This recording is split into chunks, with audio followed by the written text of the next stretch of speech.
Depuis les millénaires, on a fait la guerre pour des territoires. La plupart des batailles ont été brutales et sanglantes.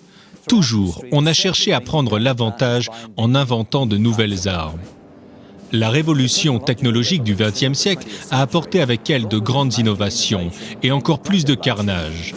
On cherchait avec acharnement l'arme définitive.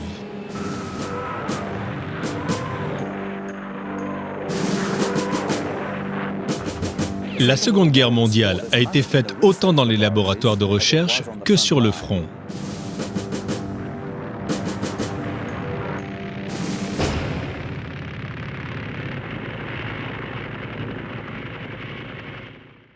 Puis enfin, ce fut le succès.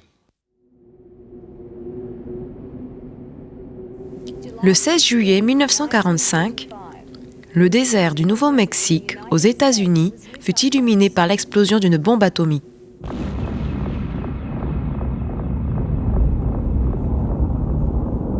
La plus grande force de destruction alors connue. Une force qui faisait paraître chétives toutes les armes conventionnelles. Un témoin décrit ainsi l'événement. Dans un rayon d'1 kilomètre du centre de l'explosion, tout ce qui vivait périt instantanément.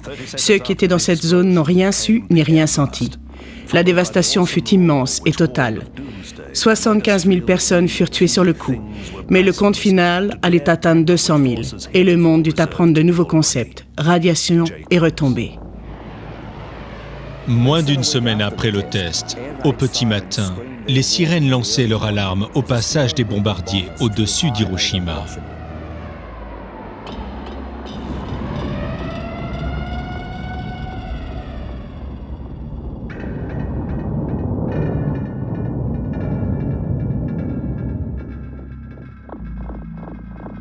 Dans un rayon d'1 kilomètre du centre de l'explosion, tout ce qui vivait périt instantanément. Ceux qui étaient dans cette zone n'ont rien su, ni rien senti. La dévastation fut immense et totale. 75 000 personnes furent tuées sur le coup, mais le compte final allait atteindre 200 000. Et le monde dut apprendre de nouveaux concepts, radiation et retombées.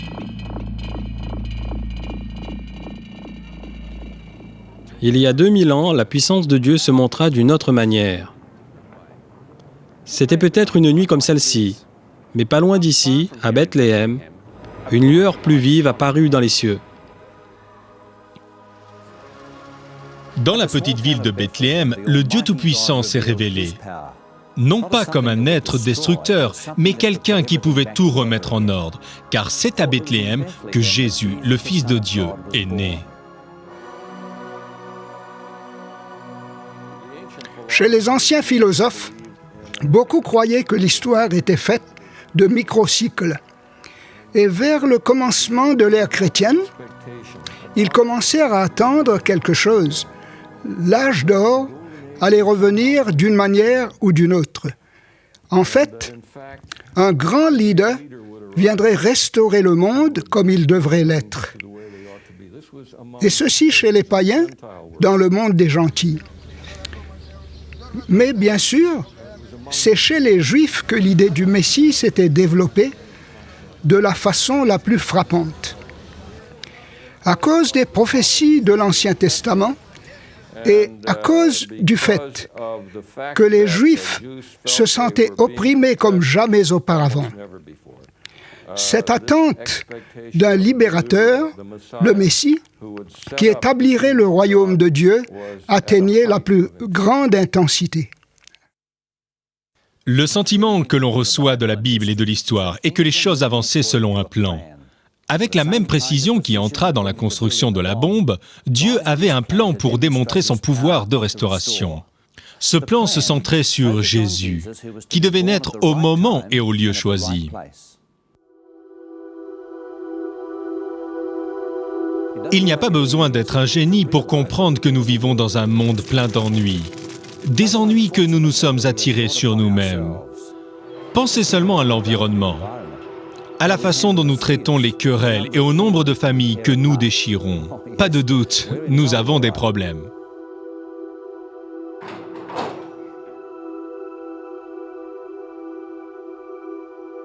Mais les problèmes ne sont pas limités à ceux que l'on trouve dans le journal ou les nouvelles du soir. Nous voyons cela à titre personnel. Nous connaissons tous des gens dont les vies se sont désagrégées. Et c'est pourquoi Bethléem est important. À ce moment-là, Dieu commença à rebâtir le monde, une vie à la fois. Jésus comprenait que c'était là son rôle.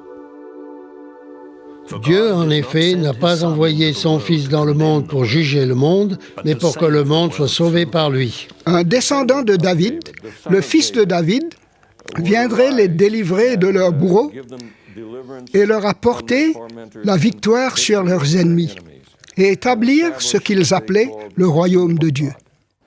L'apôtre Paul a beaucoup à dire sur la marche du monde et à la remise en ordre de nos vies. Ces lettres contiennent des intuitions de valeur. Une de ces lettres était adressée à l'église d'Éphèse. Voici le site de ce qui fut le grand port d'Éphèse. Ce n'est plus qu'une ruine, mais ce fut autrefois une cité florissante, un port important, où se trouvait une des 7 merveilles du monde, le grand temple d'Artémis ou Diane. Ce théâtre en ruine nous donne une idée de la dimension de la ville. Il pouvait recevoir 25 000 spectateurs.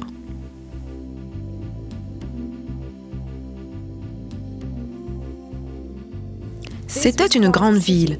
Très peu de temps après la mort et la résurrection de Jésus, le christianisme s'y répandit très vite. Paul en fit sa base pendant 3 ans. Pendant qu'il prêchait dans les villes voisines, il établit une église avant de repartir. Paul ne perdit jamais le contact avec l'église d'Éphèse. Et en l'an 62 après Jésus-Christ, il écrivait à l'église d'Éphèse. Cette lettre contient un de ses textes les plus clairs sur le sens de la vie de Jésus. Les gentils cherchaient toujours l'unité dans l'univers. Si vous étudiez la pensée grecque, comment trouver l'unité et l'harmonie dans l'univers et dans la société? En ce qui concerne Paul et les Éphésiens, ils voient cette unité incarnée en Christ. Si vous vous unissez avec le Christ, vous vous trouvez unis les uns aux autres et ainsi de suite. Et cette unité sera créatrice.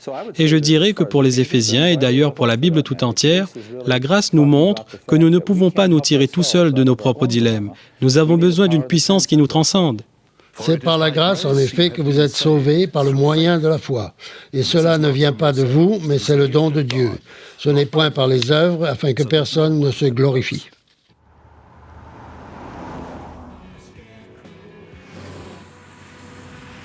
Imaginez que vous avez roulé vite, exprès ou non. Peu importe, vous avez fait de la vitesse et vous avez enfreint la loi. Et maintenant, vous avez les lumières de la police qui brillent dans votre rétroviseur. Vous vous arrêtez. Vous savez que vous êtes en tort. Le policier le sait aussi. Et vous faites déjà un calcul mental sur ce que ça va vous coûter et vous vous demandez où vous allez trouver l'argent. La grâce, c'est quand le policier met la main dans sa poche et paye l'amende.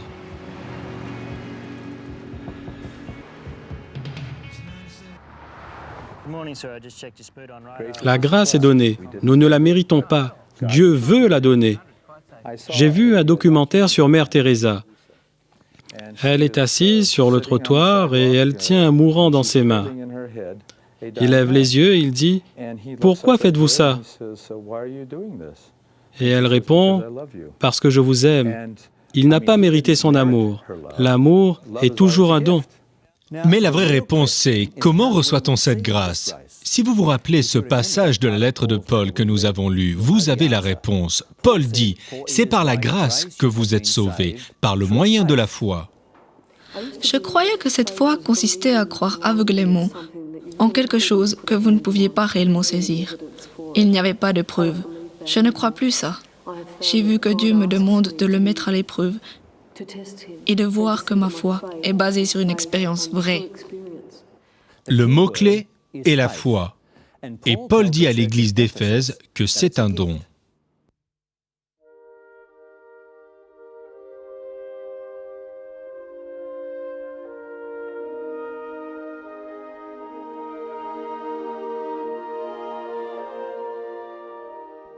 Il y a presque 500 ans, dans la calme ville universitaire de Wittenberg, un moine, presque inconnu, causa un choc qu'on ressent encore aujourd'hui. Martin Luther s'inquiéta de certains enseignements de son Église, à tel point en fait qu'il cloua une série de propositions sur la porte de son Église.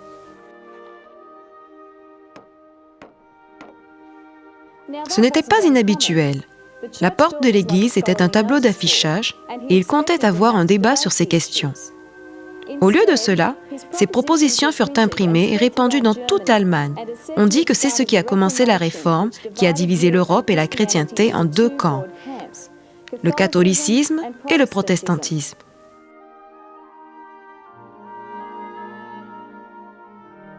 C'est l'histoire de Luther lui-même qui illustre les luttes de tant de chrétiens. Parfois, je ne peux pas comprendre comment quelqu'un peut m'accepter sans condition. Il me semble que je dois me conduire d'une certaine façon. Autrement, je déçois les gens.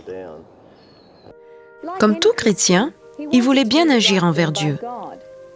Il se privait de nourriture pendant de longues périodes ou dormait sur le sol de sa cellule de moine sans se couvrir contre le froid. Ou il se privait complètement de sommeil. Tout ceci pour essayer de se débarrasser de quelque chose qui venait entre Dieu et lui. Mais Luther était désappointé. Il ne tirait aucune satisfaction de sa vie chrétienne. Finalement, en étudiant les psaumes et les écrits de Paul, le concept de la grâce l'éclaira. Il commença à comprendre qu'il ne méritait pas que Dieu l'accepte. Mais à sa surprise, il découvrit que par la foi, Dieu l'acceptait. Luther avait découvert les concepts de la grâce et de la foi. L'histoire de Martin Luther n'est pas rare. Des milliers de gens sincères continuent à ressentir ce vide intérieur que seul Dieu peut combler. Le pire, c'est que Luther voyait en Dieu un gendarme qui cherchait à le prendre en défaut. Imaginez son soulagement quand il découvrit que Dieu voulait seulement le délivrer de sa culpabilité. C'est ça la grâce. J'ai vu la grâce opérer dans ma vie, sans aucun rapport avec ma conduite. Ce qui nous renverse, c'est que Dieu est assez prodigue pour nous aimer malgré notre conduite. Nous sommes conditionnés à croire qu'on récompense les gens pour bonne conduite et qu'on les punit pour mauvaise conduite. Et c'est si bien enraciné en nous qu'il est presque scandaleux de croire que Dieu nous aime même si nous nous conduisons mal. Mais je crois que c'est cet amour qui nous délivre de ce carcan empoisonné. Luther découvrit que le seul prix à payer était de faire confiance à Dieu. Jésus insistait sur la foi. En faisant confiance à Dieu, nous aurons la vie éternelle. Car Dieu a tant aimé le monde qu'il a donné son Fils unique afin que quiconque croit en lui ne se périsse pas, mais qu'il ait la vie éternelle. Ce quiconque inclut vous et moi. Martin Luther découvrit que cela l'incluait. Et quelle différence ça a fait dans sa vie. Dieu a fait don de son Fils. Rappelez-vous bien, un don, ça ne se gagne pas, ça ne s'achète pas non plus. Dieu offrait Jésus gratuitement. Et c'est à Jérusalem qu'on a compris le sens de ce don.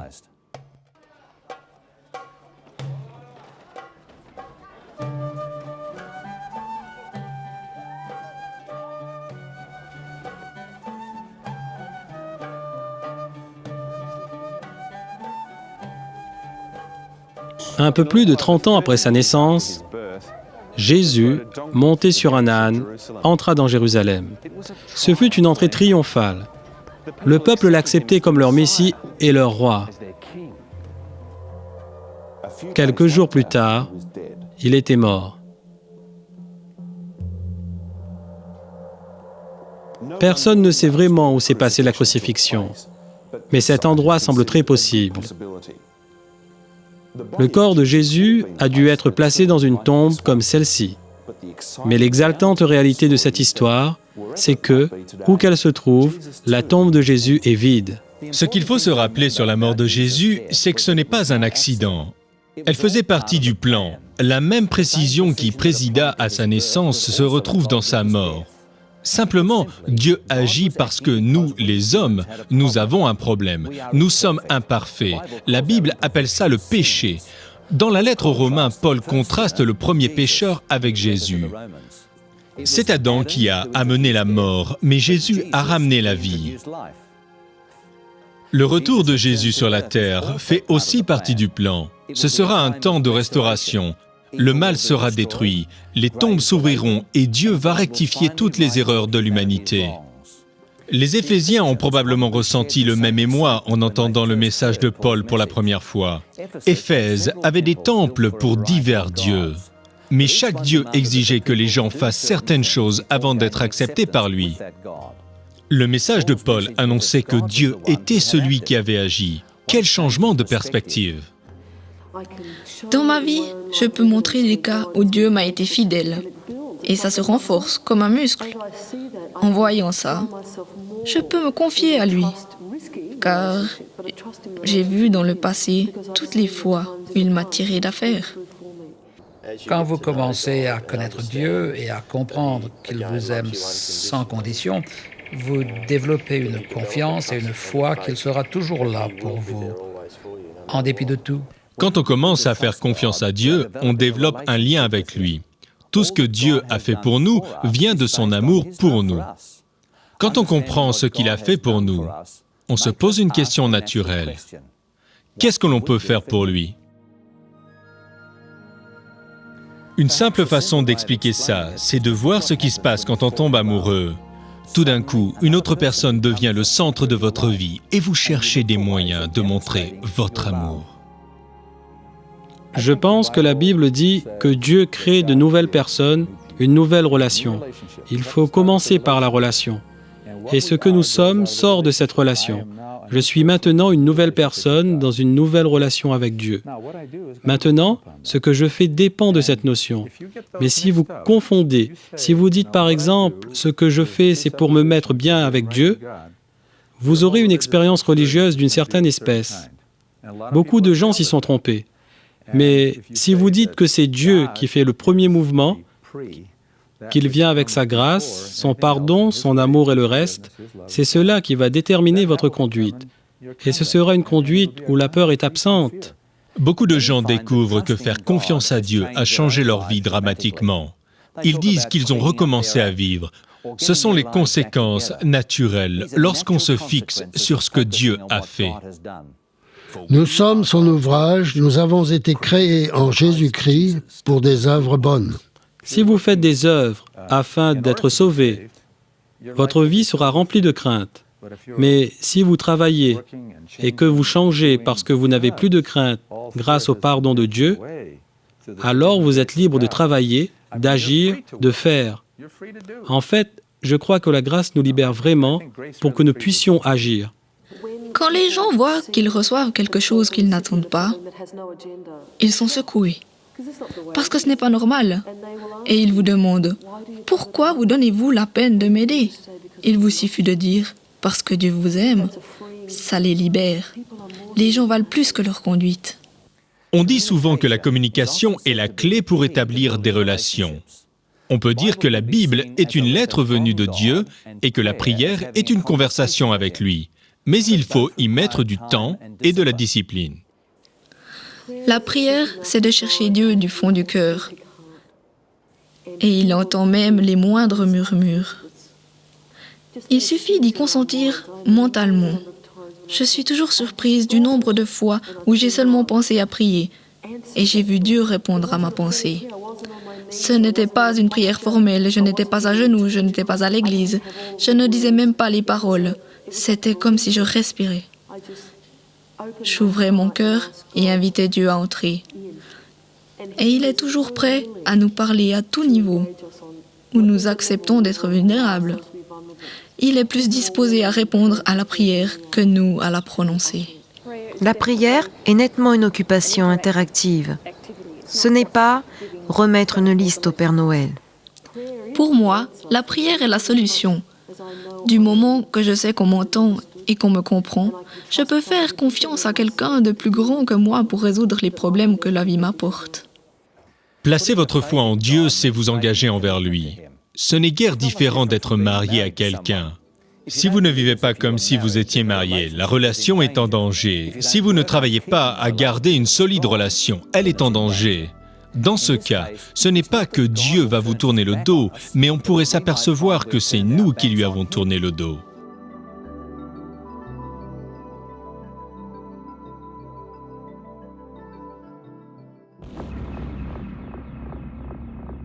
Hiroshima a démontré la puissance qui peut être libérée par les hommes, mais c'était une puissance destructrice. À Bethléem, il y a 2000 ans, Dieu a lâché sa propre forme de puissance, celle de donner. Bien que Jésus ne soit jamais aventuré à plus de quelques centaines de kilomètres de sa ville natale, sa vie a touché le monde comme aucune autre. Il est venu montrer comment était Dieu. Et nous a révélé un Dieu qui se soucie de la race humaine. Il a vécu sa vie à fond et a souffert la mort que nous méritons. Mais voilà, il est ressuscité et il revient. Il dit seulement « Faites-moi confiance ». Faire ce petit pas pourrait vous apporter le flot de puissance que vous cherchez.